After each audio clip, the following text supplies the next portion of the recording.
Formula परसों बताया था, कार्य बराबर क्या होता है, W बराबर F इंटू A, यही होता है। Sorry sorry sorry sorry sorry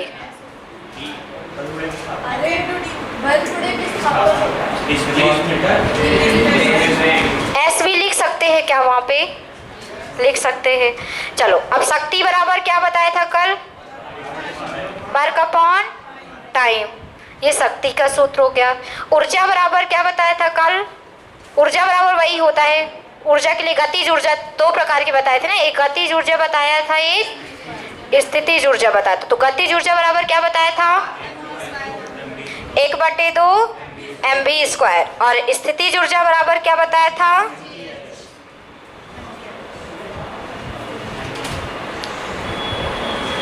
mgh। अब जो कल नहीं आए थे उनका तो नुकसान है ही, क्योंकि ये सूत्र बता चुके थे। चलिए अभी क्या निकालना था, हमें कार्य निकालना था और शक्ति, तो इनका काम नहीं है।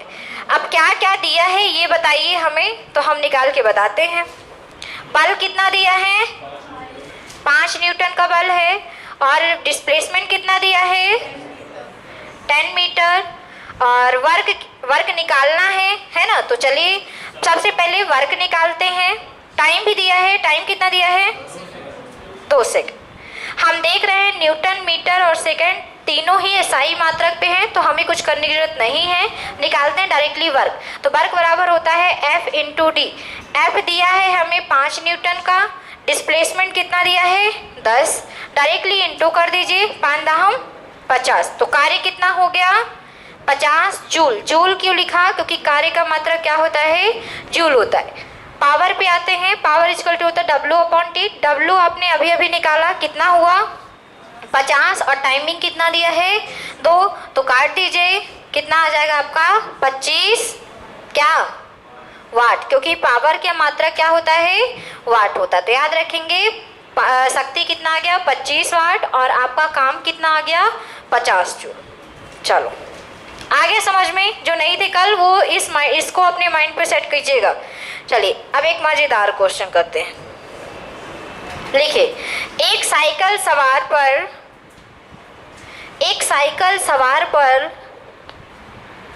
100 न्यूटन घर्षण बल लगता है। एक साइकिल सवार पर 100 न्यूटन घर्षण बल लगता है, वह 100 न्यूटन घर्षण बल लगता है, वह 2 मीटर प्रति सेकंड की चाल से, वह 2 मीटर प्रति सेकंड की चाल से जा रहा है, 2 मीटर प्रति सेकंड की चाल से जा रहा है, तब उसकी शक्ति ज्ञात कीजिए। शक्ति पावर, तब उसकी शक्ति ज्ञात कीजिए। एक साइकिल सवार पर 100 न्यूटन का घर्षण बल लगता है और वह 2 मीटर प्रति सेकंड की चाल से जा रहा है, तो उसकी आपको शक्ति निकालनी है। तो निकालिए सबको, शक्ति कितना आएगा आंसर इसका। शक्ति का सूत्र अभी पता चल गया सबको, P बराबर W/T। तो क्या W दिया है आपको, नहीं दिया है, तो W को तोड़ना पड़ेगा यहाँ पे, क्योंकि W भी तो नहीं निकाल सकते, W भी नहीं निकाल सकते, क्योंकि यहाँ पे विस्थापन ही नहीं दिया है, यहाँ पे चाल दी हुई है, दूरी भी नहीं दी है, तो इसको निकालो, तोड़ो। दिया है सब कुछ, थोड़ा सा दिमाग लगाओ। दिया है सब कुछ, देखो बल तो दिया है, बल दिया मतलब आप निकाल सकते हो, कुछ ना कुछ तो निकाल ही सकते हो इसका। पहले आप कोशिश करो, फिर हम बताते हैं।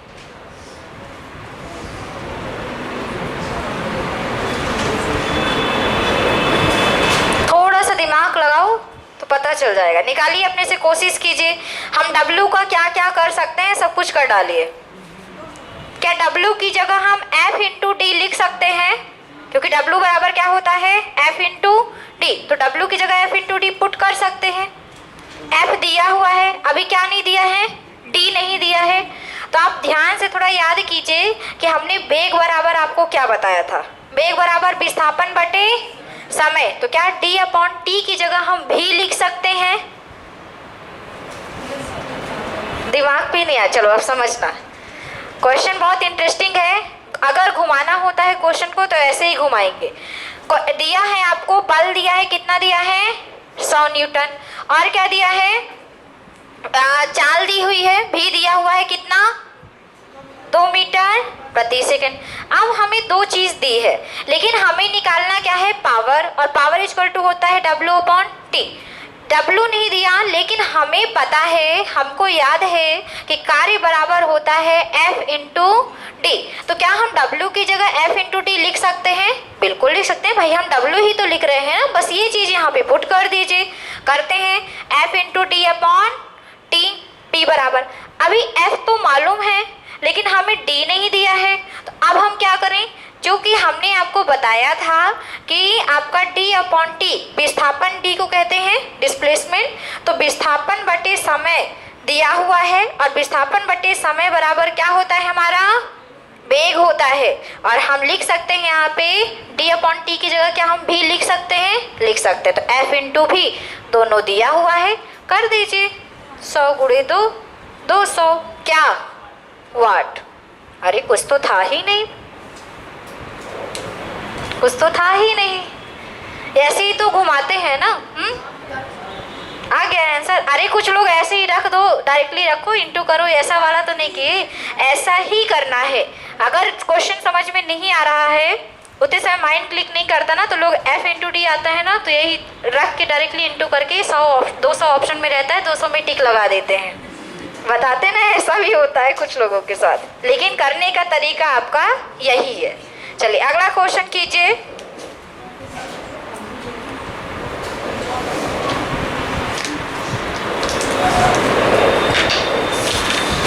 करो, एक मजेदार क्वेश्चन करते हैं। देखिए, एक पंप की शक्ति, पंप मतलब मोटर, एक पंप की शक्ति 1 किलोवाट है। क्वेश्चन को ध्यान से समझ के लिखना। एक पंप की शक्ति 1 किलोवाट है, 1 किलोवाट है, तब 1 घंटे में वह कितना जल, तब वह 1 घंटे में वह कितना जल अपने से 50 मीटर की ऊंचाई तक, अपने से कितना जल 50 मीटर की ऊंचाई तक उठा सकेगा, 50 मीटर की ऊंचाई तक उठा सकेगा, यदि G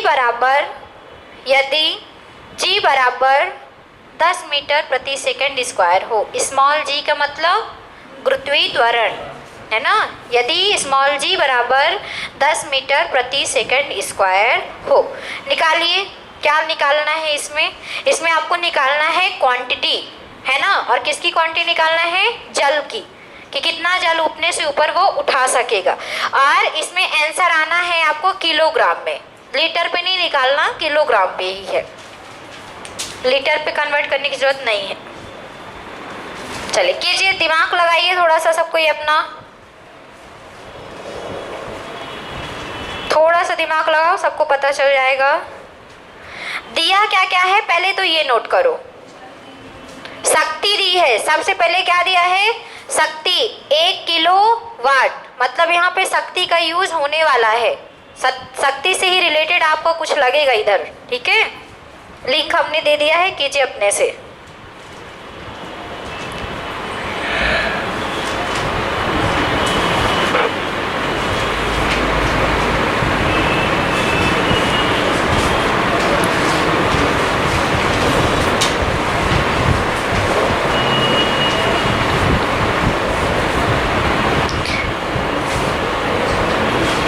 चलिए एक चीज आपको बता देते हैं, W बराबर हम mgh लिख सकते हैं, थोड़ा ध्यान से सुनिएगा। W बराबर क्या हम mgh लिख सकते हैं, लिख सकते हैं कि नहीं लिख सकते, ये बताओ कैसे लिख सकते हैं, क्योंकि हमें W बराबर बताया था आपको F/D बताया था, तो बताइए हम कैसे लिख सकते हैं F/D की जगह mgh। हाँ, फोर्स बराबर क्या होता है, द्रव्यमान गुणे त्वरण। तो क्या हम F की जगह m इंटू ए लिख सकते हैं? बिल्कुल लिख सकते हैं, m इंटू ए। और t क्या है? डिस्प्लेसमेंट। डिस्प्लेसमेंट आपका हॉरिजेंटल भी हो सकता है, डिस्प्लेसमेंट आपका वर्टिकल भी हो सकता है। तो हमें ऊंचाई पूछा है, तो क्या हम इस t की जगह h लिख सकते हैं? ये एक ए त्वरण है और ए त्वरण यहाँ पे क्या दिया हमको? गुरुत्वीय त्वरण। तो क्या हम ए को जी लिख सकते हैं? बिल्कुल लिख सकते हैं। जो पहले क्लास में रहे होंगे उनको समझ में आ रहा होगा कि हम क्या कहना चाह रहे हैं। हम ये कहना चाह रहे हैं कि W बराबर हमें पता है F इंटू टी होता है, बल गुणे विस्थापन, और बल बराबर होता है द्रव्यमान गुणे त्वरण। द्रव्यमान गुणे त्वरण। तो हम F की जगह m इंटू ए उठा के लिख सकते हैं। और हमें डिस्प्लेसमेंट दिया हुआ है, लेकिन वो डिस्प्लेसमेंट किस रूप में दिया है? ऊंचाई के रूप में, इसलिए हम d की जगह h लिख सकते हैं। लिख सकते हैं कि नहीं लिख सकते? इतना समझ में आया? अभी a दिया है, हमें a किस रूप में दिया है? जी।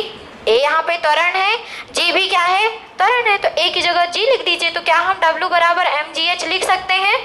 बिल्कुल लिख सकते हैं। अब ध्यान से सुनना, पावर बराबर क्या होता है? W upon T. तो W की जगह लिख दो mgh अपॉन टी। अब आपको सूत्र मैंने दे दिया है, अब आप आंसर निकाल के बताइए। कोई ऐसी नौकरी नहीं मिल जाएगी ना। सिंपल से आना होता तो नौकरी सबको मिल जाती, सिंपल से सबको आता है। करो इसको। ये एक नया फॉर्मूला आपको मिला है, P बराबर क्या होता है आपका? mgh upon T. नया फॉर्मूला है आपका, P बराबर mgh अपॉन टी। कितना? 600 किलोग्राम। आंसर गलत है। क्वेश्चन को ध्यान से समझिए, पढ़िए और आंसर निकालिए। अब सूत्र आपके सामने है, आंसर गलत है। क्वेश्चन को ध्यान से तो समझो पहले।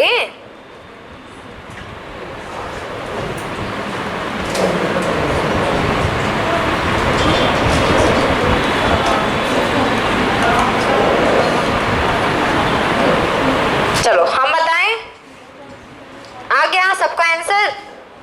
नहीं आया? चलो इधर का ये चीज समझ में आया कि नहीं आया? ये चीज फार्मूला समझ में आया? अभी हमने आपको फार्मूला आपको पता चल गया है, P बराबर होता है mgh अपॉन टी। हमने ये बता दिया। अब क्वेश्चन आप गलती क्या कर रहे हैं, अपनी गलती को समझिए। क्वेश्चन आप ध्यान से पढ़ नहीं रहे हैं, सबसे बड़ी गलती ये है, क्योंकि क्वेश्चन पे दिया है एक पंप की शक्ति 1 किलोवाट है, P बराबर दिया है 1 किलोवाट। क्या हमने ये बताया है कि आपका जो शक्ति होता है उसका मात्रक किलोवाट होता है, लेकिन उसका एसआई मात्रक किलोवाट नहीं होता, क्या होता है? वाट होता है। तो हमने ये भी आपको बताया होगा कि 1 किलोवाट बराबर कितने वाट? 1000 वाट, या फिर 10 की घात 3 वाट। 10 की घात 3 लिख सकते हैं, 1000 वाट भी लिख सकते हैं। तो 1 किलोवाट बराबर कितने वाट होता है? 1000 वाट। तो क्या हम इसे वाट पे लिख सकते हैं? बिल्कुल, क्योंकि एसआई मात्रक पे लेके जाना है। दूसरी क्या चीज दी हुई थी? समय। समय दिया है 1 घंटा। तो क्या समय का एसआई मात्रक 1 घंटा होता है? क्या नहीं होता, सेकंड होता है। तो घंटे को सेकंड में चेंज कीजिए, 1 घंटे को। तो 1 घंटे में कितने मिनट? 60 मिनट। और 1 मिनट में कितने सेकंड? 60 सेकंड। अरे यही करोगे ना, 1 घंटे में कितने मिनट? 60 मिनट। और 1 मिनट में कितने सेकंड? 60। तो 60 गुणे 60 कर देंगे तो कितना आएगा? 3600 सेकंड। 3600 सेकंड। अब रख दो। P बराबर दिया है m निकालना है हमको। G आपका P दिया है कितना? 1000। P हमने बना लिया वाट में 1000, m निकालना है। G कितना दिया था? 10। हाइट कितना दिया था? 50 क्या मीटर? ये तो सही है, 50 मीटर। और टाइम कितना आ गया हमारा? 3600। चलो निकालो, 0 से 0, 0 से 0, कितना हो जाएगा? कितना आ जाएगा पूरा? m बराबर 7200 क्या किलोग्राम। जिसको समझ में ना आया हो कि इधर क्या किया हमने, तो ध्यान से थोड़ा सा कर लेना, है ना। कट जाएगा कि नहीं कटेगा, है ना। 36 इधर इंटू 36,000/5 कितना आ जाएगा? 7200 किलोग्राम। क्वेश्चन में गलती आप कर रहे थे, क्योंकि यहाँ पे किलोवाट में दिया था, यहाँ पे घंटा, और हमने बताया था कि एसआई मात्रक दी होना चाहिए, एसआई मात्रक यहाँ पे नहीं दी थी, इसलिए हमें क्या करना पड़ा, कन्वर्ट करना पड़ा। आया सबको समझ में इसको? क्यों आया समझ में? चलो करो एक क्वेश्चन और।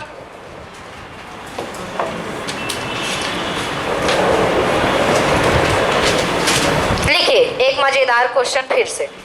एक पंप की शक्ति, लिखिए इस बार करके दिखाना है ना, नकल नहीं करना बगल वाले का। एक पंप की शक्ति 7.5 किलोवाट है, 7.5, और इंटरेस्टिंग हो गया ये तो, 7.5 किलोवाट है।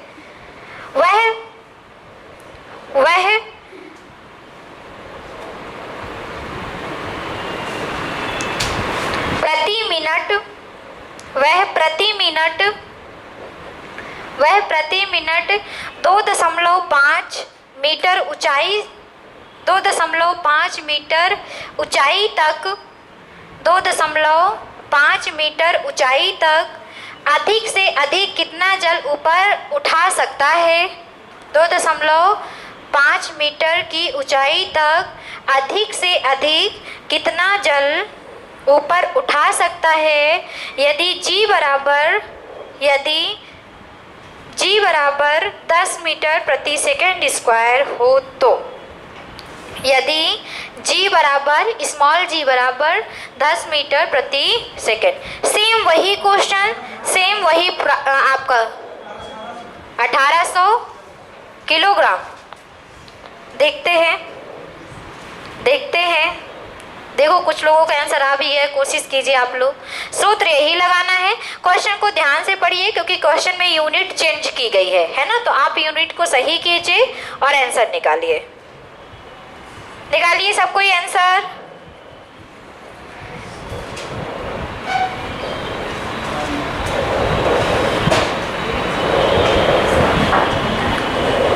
अरे बहुत ईजी है भाई, निकाल लो।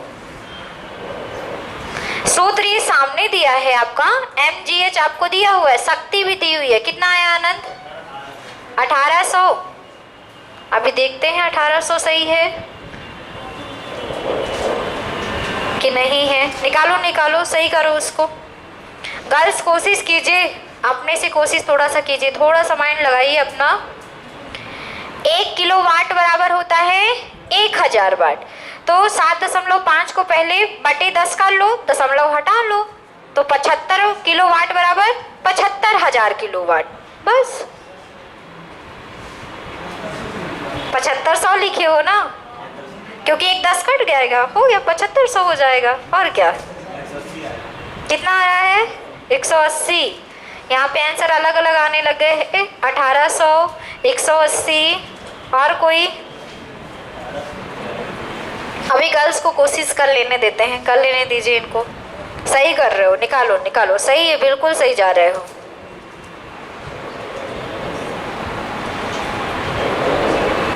क्या नाम है आपका? शुभम का फर्स्ट डे है आज। शुभम फर्स्ट डे पे फंस चुके हैं, क्योंकि आज हो रहा है न्यूमेरिकल। नहीं, अभी आज थोड़ा स्टार्ट करेंगे, जल्दी से इसको कंप्लीट कर दे, फिर न्यूमेरिकल स्टार्ट करते हैं। चलो करें। आ गया गर्ल्स का? कितना आ रहा है? 1800, 18,000। कैसे आंसर चेंज कर रहे हो बार बार? एक 0 भूल गया था। चलो, लड़कियों से हमको सही आंसर मिला है। चलो अब देखते हैं। हमें पता है P बराबर होता है mgh/T। सबसे पहले जो दिया है उसको देखते हैं। P कितना दिया है? 7.5 किलोवाट। हमको किलोवाट पे नहीं लेना, हमको किस पे लेना है? वाट पे लेना। अभी समझो, उतारने पे नहीं लेना है ना, समझ में नहीं आएगा तो अगला क्वेश्चन भी नहीं बनेगा। 7.5 किलोवाट। हमें पता है कि 1 किलोवाट बराबर कितना होता है? 1000 वाट। भाई दशमलव हटाने के लिए हम क्या करते हैं? बटे में जितने दशमलव के बाद जितने अंक होते हैं उतने 0 लग जाते हैं, 10 कर दीजिए। तो 1 किलोवाट बराबर 1000 किलोवाट, तो 75 किलोवाट बराबर 75 75,000 किलोवाट बटे 10 था, 1 से 0 यहीं से काट देते हैं तो कितना बन जाएगा आपका 7500 वाट। और क्या दिया है टाइम, टाइम क्या दिया है प्रति मिनट, सबसे बड़ा कंफ्यूजन तो यहाँ पे दिया है प्रति मिनट।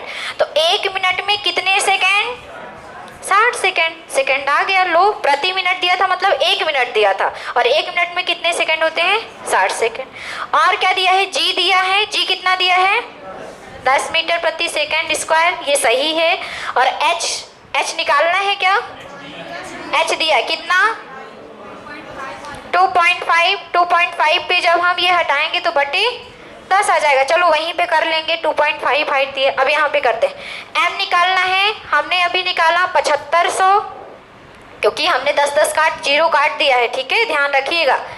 एम निकालना है, जी दिया है 10, एच दिया है 2.5 और टी है आपका 60, दशमलव हटाएंगे बट्टे में क्या लग जाएगा 10, दशमलव हटाएंगे बट्टे में क्या लग जाएगा 10, 10 से 10 काट दो कितना हो जाएगा आपका ये 25 तियां, क्योंकि 25 इधर आएगा तो नीचे आएगा तो 25 तियां 75 मतलब 300 और 60 इंटू कर दो ऊपर ले जाके कितना हो जाएगा 6 त्रिक 18 और 3 0 तो कितना हो जाएगा m बराबर 18,000 किलोग्राम। हो गया, आगे सबको समझ में, जिसको ना आया हो बता दो दोबारा बता दे, क्योंकि एक क्वेश्चन और कराने वाले हैं अभी हम, करवाएं, चलो शुरू करो। अभी एक इंटरेस्टिंग और क्वेश्चन,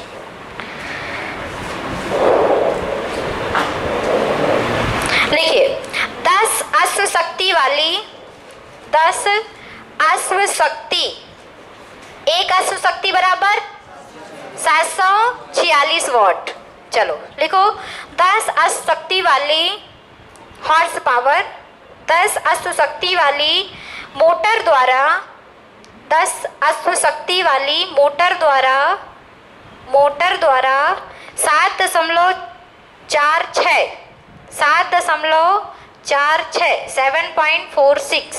7.46 मीटर गहरे कुएं से 7.46 मीटर गहरे कुएं से प्रति सेकंड कितना जल खींचा जा सकता है।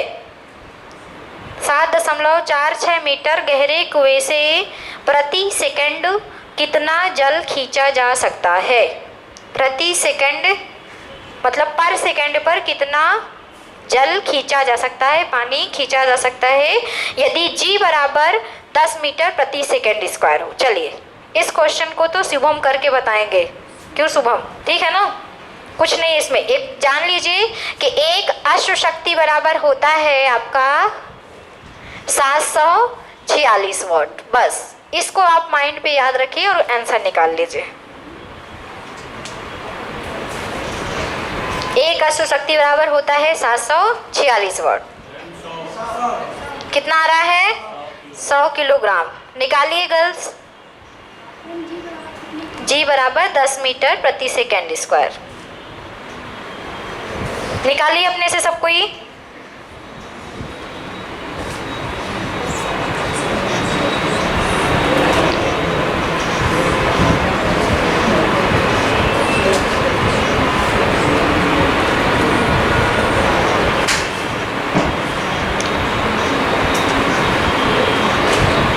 इस बार शक्ति ना देके हमने अश्व शक्ति दे दिया है ना। तो एक अश्व शक्ति बराबर है जब 746 वाट, तो 10 अश्व शक्ति बराबर 7000। चलो निकालो अपने से 100 क्या किलोग्राम, कर लो कोशिश थोड़ा सा सबको ही। अगर क्वेश्चन समझ में आ गया होगा तो आपको प्रॉब्लम नहीं हो रही होगी इसको करने में। चलो समझते हैं, थोड़ा सा टाइम वेस्ट नहीं करते। एक अश्व शक्ति बराबर होता है 746 वाट और आपको कितनी अश्व शक्ति दी है 10, तो एक अश्व शक्ति बराबर 746 वाट, तो 10 अश्व शक्ति बराबर 10 का इधर क्या हो जाएगा इनटू हो जाएगा, तो बस क्या हो जाएगा आपका यहाँ पे एक जीरो बढ़ जाएगा, बस कुछ नहीं करना। अब चलो रखते हैं, शक्ति बराबर हमको कितना मिल गया है 7000 460। m निकालना है, g दिया है 10, हाइट कितनी दी थी 7.46 और टाइम कितना दिया था 1 सेकेंड। वो तो 1 सेकेंड है, मतलब एक ही रहेगा। और दशमलव हटाएंगे, दशमलव के बाद कितनी संख्या है 2, तो यहाँ पे कितने जीरो आएंगे 2 जीरो आएंगे, तो जीरो से जीरो कट हो गया। 746 एक कम 746, 10 गुणे 10 हो जाएगा कितना आपका 100 किलोग्राम। कुछ नहीं था, एक लाइन में आंसर आया है। आ गया है सबको समझ में अब? ठीक है, कर लेंगे क्वेश्चन आएगा तो, कि नहीं कर लेंगे? चलो अब आज हम लोग पढ़ते हैं तरंग। हेडिंग कीजिए, आज नया चैप्टर पढ़ते हैं हम लोग तरंग। तरंग तरंग वेव स्टार्ट कर देते हैं इसको भी, जिससे स्टार्ट हो जाए। वेव्स हेडिंग करिए तरंग, नया चैप्टर आज पढ़ेंगे। यहाँ पे आपका कार्य ऊर्जा शक्ति हो गया है खत्म। आज हम लोग एक नया चैप्टर पढ़ने जा रहे हैं तरंग के बारे में। सुना होगा ना आप लोगों ने, पेपर में आता है ध्वनि तरंग, है ना, विद्युत चुंबकीय तरंग आता है, एक्स किरणें क्या है, लाइट रेस क्या है। चलो आप समझते हैं तरंग क्या है। सबसे पहले समझते हैं तरंग क्या है। कोई अपनी तरफ से बताना चाहेंगे कि तरंग क्या है? बताइए, आप अपनी तरफ से तरंग बताओ, फिर हम बताते हैं कि तरंग क्या है।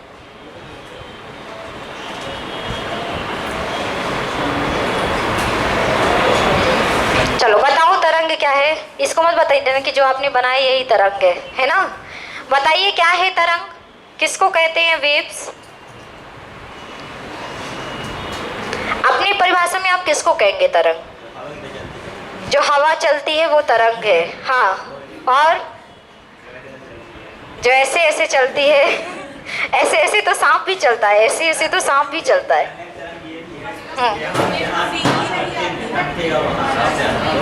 अच्छा, कुल मिला के इतना पता है कि जो ऐसे ऐसे चलती है वो तरंग है। अरे वो तरंग नहीं, सुनो अब क्या है तरंग। तरंग अब सुन लो हो गया, किसी भी माध्यम में, माध्यम मतलब मीडियम, ये जो हवा है वो एक प्रकार का क्या है माध्यम है, मीडियम है। पानी क्या है, वो भी क्या है मीडियम है, माध्यम है। तो किसी भी माध्यम में जो डिस्टरबेंस उत्पन्न होता है वही उसका तरंग होता है। फिर से ध्यान से समझिएगा, किसी भी माध्यम में उत्पन्न होने वाला विक्षोभ, डिस्टरबेंस, ठीक है। जैसे अब समझो, एग्जाम्पल से भी समझेंगे तो समझ में आ जाएगा। मान लीजिए कि आप किसी तालाब के पास गए हैं, तालाब का पानी बढ़िया शांत है, नदी के पास नहीं, नदी में समझ में नहीं आएगा, तालाब के पास जाना पड़ेगा। कभी किया भी होगा तो आप समझ लीजिए कि आपके दिमाग खुरापाती हैं आप, तो दिमाग में आया कि पत्थर क्यों ना मारे पानी में। तो आपने जैसे ही पत्थर फेंका तो मान लीजिए पत्थर इधर आ गया इस वाले तालाब में, और जैसे ही पत्थर आपका आया तो आप एक चीज़ देखते हैं कि जैसे ही हमने पानी पे पत्थर डाला तो हमारा पानी ऐसे रिंग बनाता हुआ हमारा पानी आगे की ओर क्या होता है बढ़ता जाता है। होता है ना, ऐसे ऐसे करके हमारा पानी धीरे धीरे, हाँ वही ऐसे ऐसे वाला वही है ना। तो आपका ये जो पानी है, पानी के जो तरंगे हैं, ये जो आपका विक्षोभ, आपके पत्थर मारने से पानी शांत था, आपने पत्थर मारा तो इसमें डिस्टरबेंस उत्पन्न हो गया, आपने डिस्टर्ब किया उसे, तब उसकी जो कण थे वो एक एक करके धक्का मारते हुए एक दूसरे को आगे बढ़ने लग गए। तो आप देखते हैं कि पानी में कुछ ऐसी करके रिंग बनता हुआ हमारा पानी आगे की ओर क्या होता है बढ़ता जाता है, हल्ले हल्ले ऐसे करके, है ना।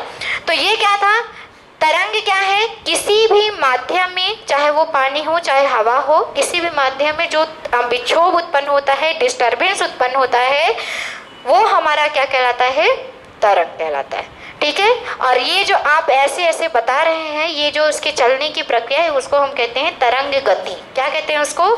तरंग गति। ये समझ में आए कि नहीं? पेपर में परिभाषा नहीं आती, बस इतना याद रखना है कि किसी भी मीडियम में अगर हम डिस्टर्बेंस उत्पन्न कर रहे हैं और वही डिस्टर्बेंस उसका क्या कहला देगा, तरंग कहला देगा। और उसका जो ये मूवमेंट आप देख रहे हैं वो क्या कहलाएगी, उसकी तरंग गति। तरंगे जो होती हैं एक प्रकार से ऊर्जा का स्थानांतरण करती हैं। तरंगे क्या करती हैं, ऊर्जा का स्थानांतरण। जैसे कैसे स्थानांतरण करती हैं, आपने पानी में पत्थर फेंका और पानी के अणु क्या होते हैं, पास पास होते हैं, ठोस की अपेक्षा थोड़ा दूर होते हैं लेकिन थोड़ा सा पास पास।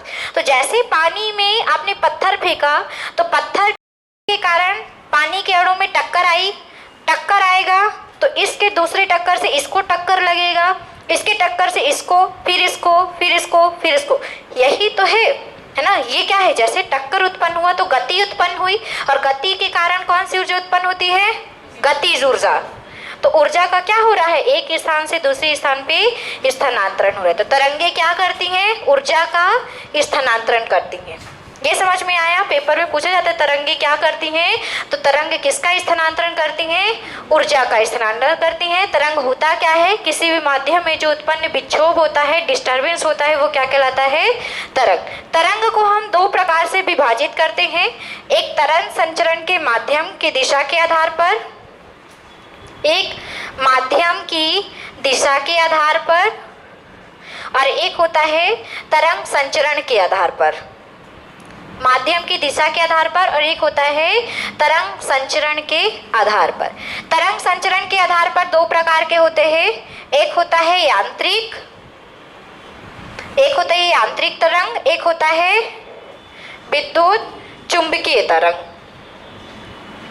और माध्यम की दिशा के आधार पर दो प्रकार के होते हैं, एक होता है अनुप्रस्थ तरंग और एक होता है अनुदैर्ध्य तरंग।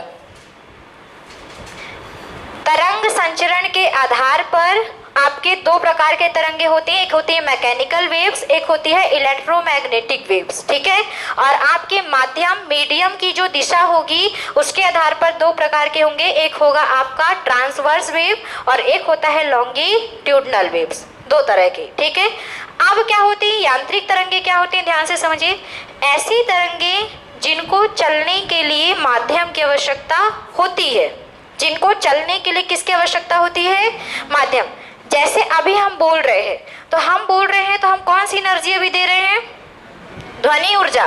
कौन सी ऊर्जा, ध्वनि। ध्वनि भी एक ऊर्जा है, तो हम अभी कौन सी ऊर्जा दे रहे हैं, ध्वनि ऊर्जा। और अभी हम माध्यम में हैं कि नहीं है, हैं। कौन से माध्यम में, हवा वाले माध्यम में। तो हमारी ध्वनि ऊर्जा, हवा की ध्वनि जो है उसको माध्यम की आवश्यकता है, मतलब वो कैसी ऊर्जा होगी, कैसी तरंग होगी। यहाँ पे आपको एक बात शायद पता हो कि निर्वात में ध्वनि नहीं चलती। अगर आप अंतरिक्ष में जाके चिल्लाएंगे तो आप बस चिल्लाएंगे ही, आपकी आवाज़ आपको सुनाई नहीं देगी, किसी को भी सुनाई नहीं देगी। क्योंकि जो हमारी ध्वनि होती है उसको चलने के लिए किसकी आवश्यकता होती है, माध्यम की आवश्यकता होती है।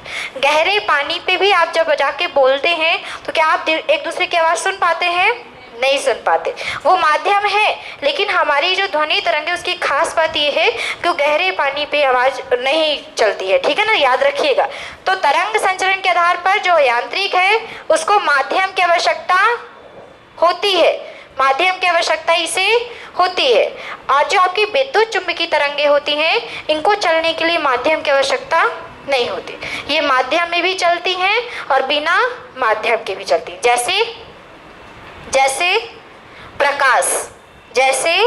प्रकाश, जो आपकी लाइट किरणें हैं, लाइट किरणें सूर्य से आती हैं और क्या सूर्य का प्रकाश अंतरिक्ष में नहीं जाता है, मतलब कि जो प्रकाश किरणें हैं वो अंतरिक्ष में भी जा सकती हैं और हमारे यहाँ तो आती ही हैं। तो हम कह सकते हैं कि जो आपकी विद्युत चुंबकीय तरंगें होती हैं उनको माध्यम की आवश्यकता नहीं होती, वो माध्यम में भी चल सकती हैं, बिना माध्यम के भी चल सकती हैं। जैसे प्रकाश, एग्जाम्पल की जैसे समझ लीजिए प्रकाश।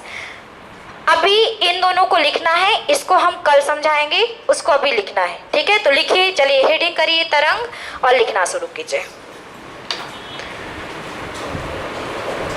देखिए, किसी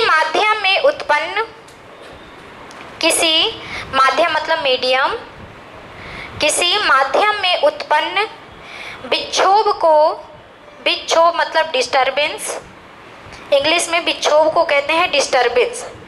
देखिए, आप विक्षोभ को कंपन भी लिख सकते हैं, कंपन उत्पन्न होता है ना, कंपन भी लिख सकते हैं, ठीक है ना।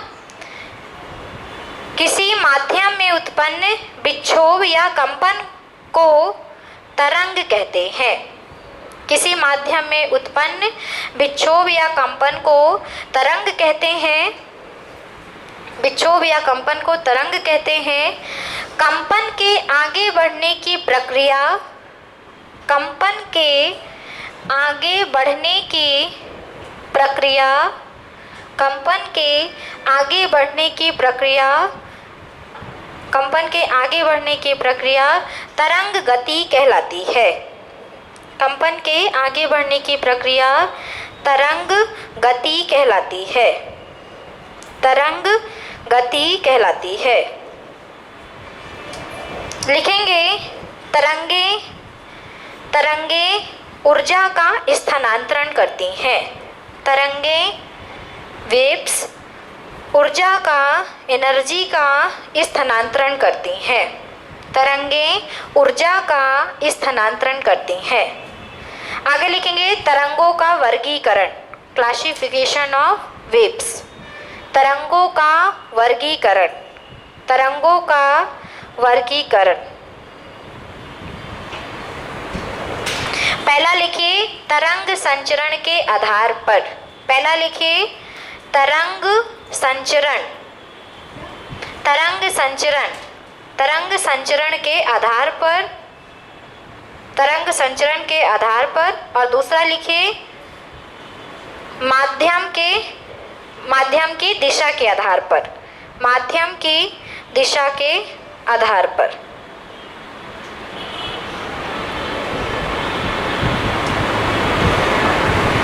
चलिए, आप पहला नंबर हेडिंग करेंगे। तरंग संचरण के आधार पर दो प्रकार की तरंगे होती हैं। तरंग संचरण के आधार पर दो प्रकार की तरंगे होती हैं, दो प्रकार की तरंगे होती हैं। तरंग संचरण के आधार पर दो प्रकार की तरंगे होती हैं। पहला लिखेंगे यांत्रिक तरंगे, मैकेनिकल वेव्स। पहला लिखेंगे यांत्रिक तरंगे, मैकेनिकल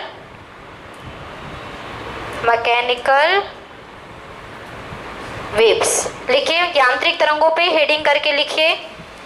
ऐसी तरंगे, परिभाषा लिखिए, ऐसी तरंगे